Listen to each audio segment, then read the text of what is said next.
अब की बार हो ही जाएगा। ठीक है, तो कई बच्चे और क्वेश्चन पूछ रहे हैं, पवन कुमार क्या करें? एचटेट गवर्नमेंट जॉब होती है क्या? नहीं, गवर्नमेंट जॉब नहीं है, ये तो एक जस्ट फॉर्म भरने का ये फर्स्ट तो स्टेप है, फ्री उसके है, बाद ये तो फ्री है। ये लेकिन क्लियर यहाँ करने के बाद आप कोई फॉर्म भर सकते हो। ये क्वालिफिकेशन है एक हिसाब से। यस मैम, लेकिन कंपेयर टू अदर स्टेट के टेट से एचटेट का लेवल ठीक रहता है, जैसे सीटेट हो गया बिल्कुल आसान आता है, और दूसरे हाँ जी, स्टेट के तो एचटेट का लेवल ठीक रहते हैं, सक्सेस रेट कम रहता है कंपेयर टू अदर टेट का एग्जाम देखोगे ना आप, ये नॉर्मली जो होता है एचटेट में। पीजीटी का तो काफी कम और बताते हैं, और पीआरटी टीजीटी का ठीक रहता है कुछ, लेकिन इतना ज्यादा नहीं है, उसके लिए भी तैयारी तो करनी पड़ती है थोड़ी। हाँ जी। यस। बस वही है कि थोड़ा सा ये जो जनरल वाला पोर्शन आता है थोड़ा सा, मतलब अनएक्सपेक्टेड सा ही कह लो, अनप्रेडिक्टेबल कह लो इस हिसाब से, कि हम प्रेडिक्ट नहीं कर पाते। प्रेडिक्ट भी हम क्यों नहीं कर पाते, क्योंकि हम उस चीज के टच में नहीं है। इंग्लिश चलो थोड़ी सी हाँ बेसिक है कि हमें आती है, हिंदी हमने 10th तक पढ़ी, मान लो +2 तक पढ़ी, उसके बाद हम हिंदी के टच में नहीं है, तो हमारे लिए वो चीज थोड़ी नई और मुश्किल लगती है। सब्जेक्ट हम अपना पढ़ रहे होते हैं लास्ट तक तो हमें थोड़ा इजी लगता है। और पेडागोजी का तो मैंने बता ही दिया कि हम सिर्फ नाम के लिए पढ़ते हैं, बीएड में बाकी सिर्फ यहीं पे 30 क्वेश्चन आते हैं। हाँ, ये तो है ही, क्योंकि बीएड का वैसे ही करते हैं नॉन अटेंडिंग, पेपर टाइम में ही बुक उठाते हाँ, हैं, पेपर तो टाइम ज्यादा में वो बुक नहीं है उस उठाते हैं। हिसाब वही आज से। यस। अगर हमसे कोई बीएड का पूछेगा तो हम कितना ही बता देंगे, बहुत कम ध्यान देता है, हाँ क्योंकि हमने यस वो चीज मैम। उसी टाइम पढ़ी है। तो इसीलिए मैं आपको कह रही हूँ कि जब आप पेडागोजी के लिए सिर्फ क्वेश्चंस करें तो पेपर से 2-4 दिन पहले ही करें, ताकि वो आपके दिमाग में रहे। हाँ, ये ओके, तो साहू साहब पहले पूछ रहे हैं मैम आपकी कॉलेज लाइफ कैसी रही? अगर आप बताना चाहो, बीएससी एमएससी से और बीएड तक ओवरऑल कुछ ऐसा पॉइंट कैसा रहा आपका? कॉलेज लाइफ सर हमारी काफी अच्छी रही है। डीयू से मैंने बीएससी करी है अपनी, ब्रांडा हाउस कॉलेज। तो वो चीज़ वहाँ हमने बहुत कुछ सीखा, मतलब not in the studies only, लेकिन लाइफ के बारे में भी काफी थोड़ा हम अप टू डेट रह सके दुनिया के साथ।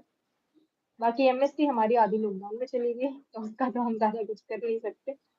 एक ही हाँ, साल कोविड अटेम्प्ट में तो किया फिर था। थोड़ा कम ही हो गया था। हाँ जी। और मैम आगे आगे का आपका क्या ड्रीम है बस मैम स्टूडेंट्स अब तो को? यही है कि डीएसएसपी वाला थोड़ा हो जाए, तो बाकी प्रोफेशनल टीचिंग ही रखना है।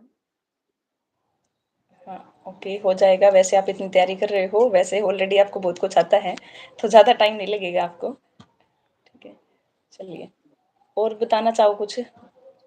बीएड के अभी एग्जाम चल रहे हैं, तो बीएड वाले बच्चों को भी, हमारा भी एग्जाम है, हमें भी कुछ गाइड करना हो या नॉर्मली बच्चों को, तो क्या बताना चाहोगे? क्योंकि इस टाइम पे हाँ बीएड जी, का भी बीएड आ के गया लिए है, आपके उसके बाद पेपर पीजीएल वाले का शुरू हो गया, 18 से शुरू है।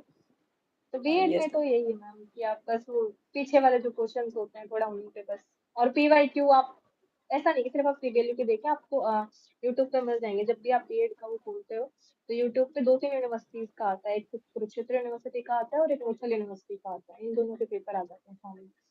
तो हमारे साथ तो ये हुआ था कि हम एक तो पेपर दूसरी यूनिवर्सिटी के यूं उठा के दे देते सीधे, बस ऊपर नाम चेंज कर दिया था, सेशन चेंज कर हाँ दिया था, वैसे। बाकी यूं के यूं उठा के दे देते।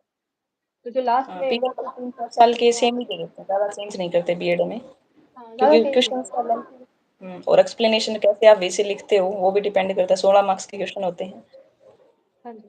तो मेन उसमें आउट यही है पेपर कि आपको मेन पॉइंट का पता होना चाहिए।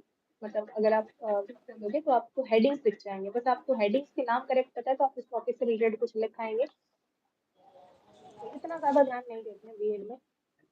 जो मेन मेन टॉपिक होता है, अगर आप यूट्यूब से पढ़ना चाहते हैं तो फिर 5-5 मिनट की वीडियोस मिल जाती है शायद हर टॉपिक के ऊपर, जिसमें वो मोटा मोटा टॉपिक आपको बता देते हैं कि इस टॉपिक में क्या लिखना है, कैसे लिखना ओके, है। आजकल तो बहुत तो एक अच्छा चल स्टूडेंट रही है। पूछ रहे हैं मैम आपसे कि पीएचडी करोगे क्या आप?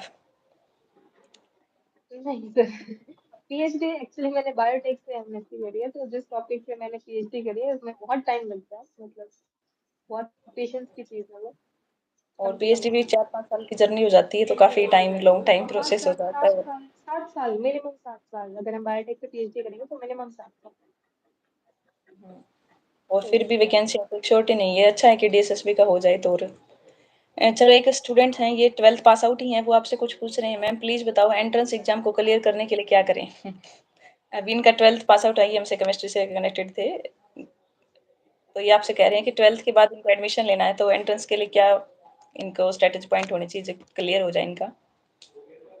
मैं एक ही बात बोलूंगी, आपका सबसे